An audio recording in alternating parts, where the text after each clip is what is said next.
최근 하루 종일 피로감을 느껴서 수면관리 앱들 중 하나를 다운받았다. 앱은 내가 코를 골거나 침대에서 뒤척이거나 하면 자동으로 소리를 녹음한다. 꽤나 똑똑한 앱으로 당신이 자면서 내는 소리를 자동으로 감지하는 기능이 탑재되어 있는 것이다. 난 며칠 동안 앱을 켜고 잠을 잤다. 어제 난 녹음된 파일들을 열어보고 혹시나 내가 더 깊게 잠들기 위해 고쳐야 할 게 있는지 알아보려 했다.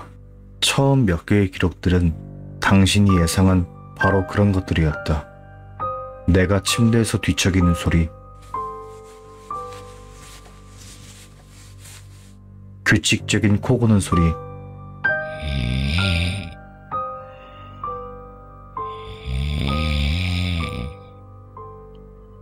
잠꼬대나 입을 쩝쩝거리는 소리,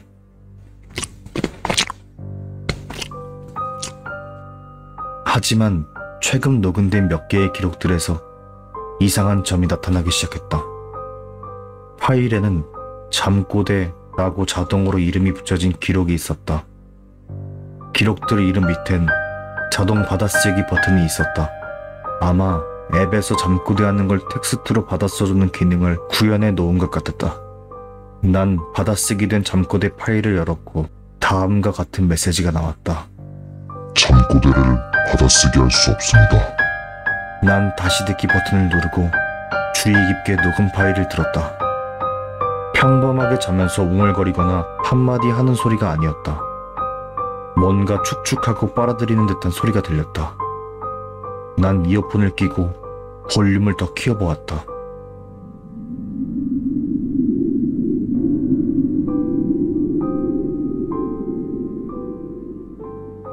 솔직히 그 소리는 갓 구운 빵이나 쿠키에 대고 숨을 깊게 들이켰을 때 나는 소리를 조금 더 축축하게 만든 것 같았다. 내가 만들 수 있는 소리처럼 들리지 않았다. 녹음 기록엔 그게 새벽 2시 33분에 녹음되었다고 나와 있었다.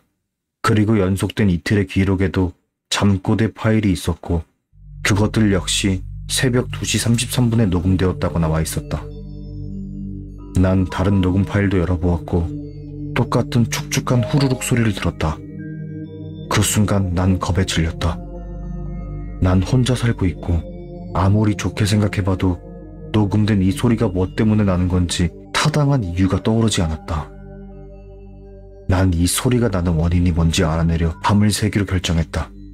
내 환풍기나 핸드폰이 새벽 2시 33분에 그런 소리를 낸다면 난 그걸 확인해보고 싶었다.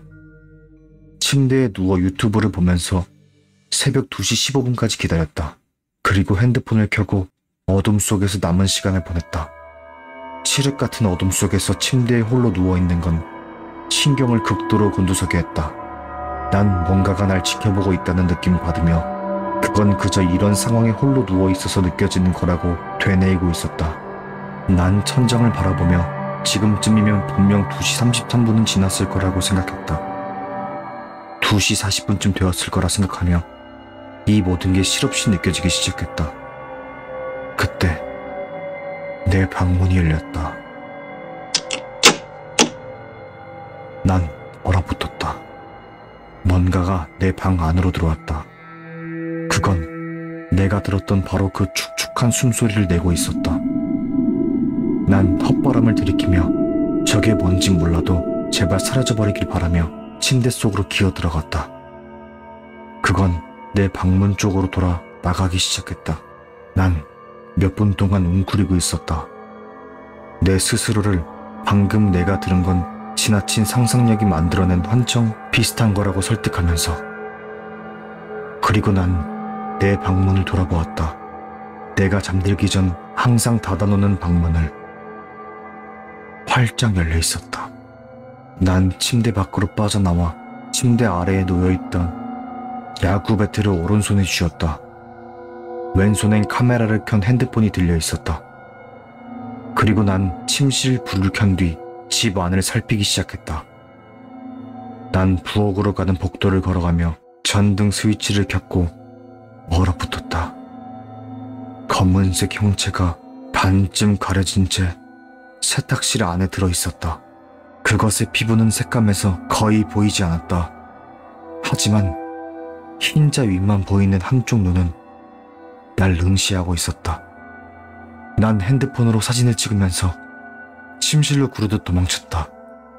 문을 쾅 닫은 뒤 경찰을 부르고 기다리는 동안 과업증에 걸리지 않기 위해 최선을 다했다.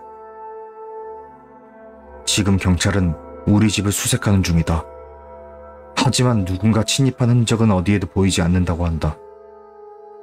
오늘 밤 어디서 자야 할지 모르겠지만 절대 우리 집에서 자진 않을 것이다. 난 핸드폰 갤러리를 확인했고 사진을 확인하는 순간 정신을 잃을 뻔했다. 무슨 일이 생긴다면 추가로 이야기하겠다.